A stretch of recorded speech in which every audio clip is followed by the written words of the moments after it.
À l'époque d'Élie, le peuple d'Israël s'était détourné de l'Éternel. Le roi Achab et la reine Jézabel avaient conduit la nation dans l'idolâtrie en adorant Baal et Astarté. Le pays était frappé par une grande sécheresse à cause de ce péché. C'est alors qu'Élie, homme de Dieu, se leva comme une voix prophétique pour rappeler à Israël que l'Éternel seul est Dieu. Il s'adressa au peuple rassemblé et leur lança un défi direct. « Jusqu'à quand clocherez-vous des deux côtés? Si l'Éternel est Dieu, suivez-le. Si c'est Baal, suivez-le. » Mais le peuple demeura silencieux, incapable de choisir. La confrontation au mont Carmel. Élie proposa un signe clair. 2 autels seraient à préparer, 2 sacrifices posés, mais aucun feu allumé. Les prophètes de Baal invoqueraient leur Dieu et lui invoqueraient l'Éternel. Le vrai Dieu se manifesterait par le feu.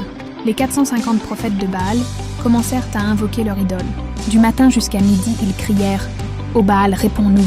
Ils sautèrent, dansèrent, se tailladèrent avec des épées jusqu'au sang, mais aucune voix ne répondit. Il n'y eut ni feu ni puissance. Élie se moqua d'eux. « Criez plus fort, peut-être que votre Dieu est occupé, ou qu'il dort. » La prière d'Élie. Quand vint le tour d'Élie, il répara l'autel de l'Éternel avec 12 pierres, représentant les 12 tribus d'Israël.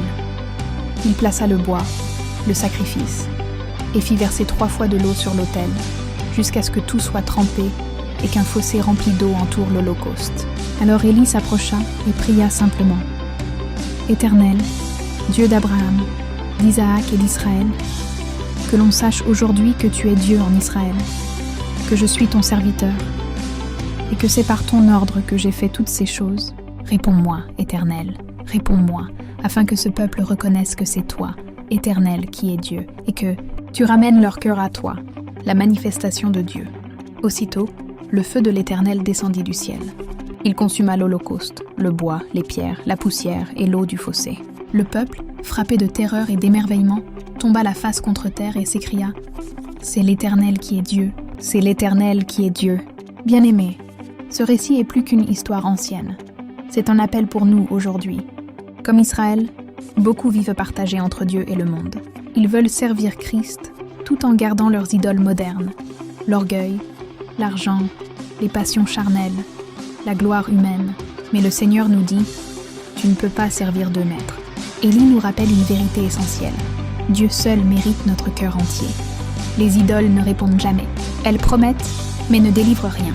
Mais notre Dieu, lui, répond par le feu de sa présence, de son esprit et de sa puissance. Aujourd'hui, choisis ton camp. Ne reste pas indécis. Dis comme Josué, « Moi et ma maison, nous servirons l'Éternel. » Décide de marcher avec Dieu de tout ton cœur et il enverra son feu dans ta vie.